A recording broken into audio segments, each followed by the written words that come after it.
Good morning everyone.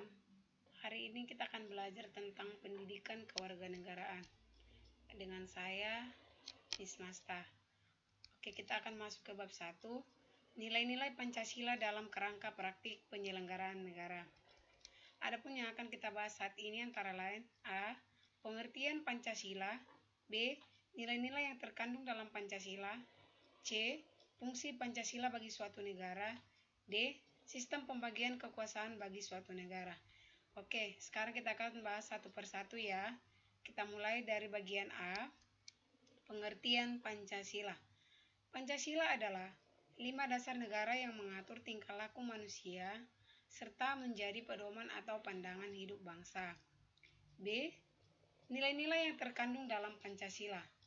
Adapun nilai-nilai yang terkandung dalam Pancasila antara lain 1. Nilai ketuhanan, 2. Nilai kemanusiaan, 3. Nilai kesatuan, 4. Nilai kerakyatan, 5. Nilai keadilan. Oke, bagian C, fungsi Pancasila bagi suatu negara. Di sini ada beberapa fungsi Pancasila bagi suatu negara. Antara lain 1. Pancasila sebagai dasar negara. Yang kedua, Pancasila sebagai pandangan hidup atau pedoman hidup. Yang ketiga, Pancasila sebagai jiwa bangsa. Yang keempat, Pancasila sebagai kepribadian bangsa. Yang kelima, Pancasila sebagai sumber dari segala sumber hukum.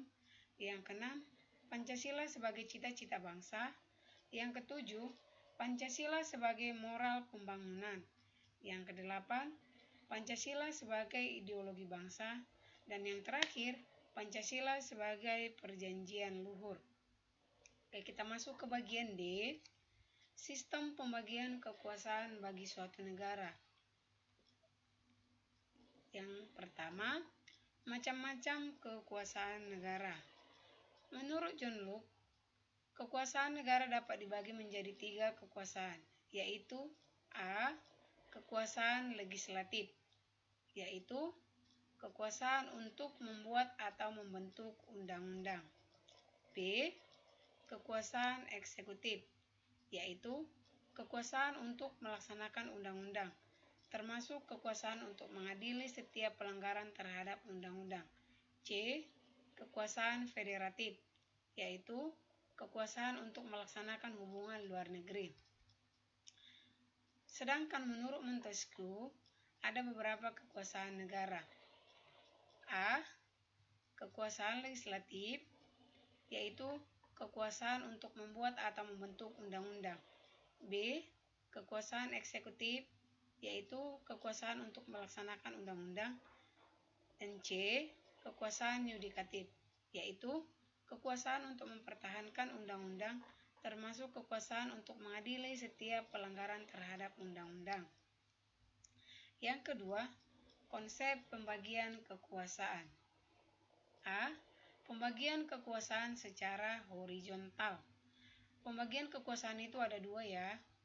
Yang pertama, pembagian kekuasaan secara horizontal, dan yang kedua, pembagian kekuasaan secara vertikal. Oke, kita mulai dari bagian A, pembagian kekuasaan secara horizontal. 1. Kekuasaan konstitutif, yaitu kekuasaan untuk mengubah dan menetapkan undang-undang dasar. Kekuasaan ini dijalankan oleh Majelis Permusyawaratan Rakyat atau MPR, sebagaimana dijelaskan dalam pasal 3 ayat 1 Undang-Undang Dasar Negara Republik Indonesia tahun 1945. Yang kedua, kekuasaan eksekutif, yaitu kekuasaan untuk menjalankan undang-undang dan penyelenggaraan pemerintahan negara. Kekuasaan ini dipegang oleh Presiden sebagaimana ditegaskan dalam pasal 4 ayat 1 Undang-Undang Dasar Negara Republik Indonesia tahun 1945. Ketiga, kekuasaan legislatif, yaitu kekuasaan untuk membentuk undang-undang. Kekuasaan ini dipegang oleh DPR atau Dewan Perwakilan Rakyat sebagaimana ditegaskan dalam pasal 20 ayat 1 Undang-Undang Dasar Negara Republik Indonesia tahun 1945. Yang keempat, kekuasaan yudikatif atau disebut sebagai kekuasaan kehakiman, yaitu kekuasaan untuk menyelenggarakan peradilan guna menegakkan hukum dan keadilan. Kekuasaan ini dipegang oleh Mahkamah Agung dan Mahkamah Konstitusi, sebagaimana ditegaskan dalam Pasal 24 Ayat 2 Undang-Undang Dasar Negara Republik Indonesia. Dan yang kelima, kekuasaan eksaminatif atau inspektif, yaitu kekuasaan yang berhubungan dengan penyelenggaraan pemeriksaan atas pengelolaan dan tanggung jawab tentang keuangan negara. Kekuasaan ini dijalankan oleh Badan Pemeriksa Keuangan atau BPK, sebagaimana ditegaskan dalam Pasal 23E Ayat 1 Undang-Undang Dasar Negara Republik Indonesia tahun 1945. Yang kedua atau B, pembagian kekuasaan secara vertikal.